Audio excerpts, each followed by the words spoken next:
you ever feel like that when you're nature journaling? Sometimes something catches the beauty and you want to draw a picture of it. It speaks to you.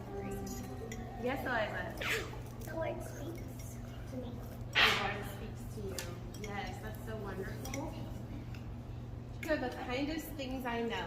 They do no harm. They simply grow and spread a shade for sleepy cows and gather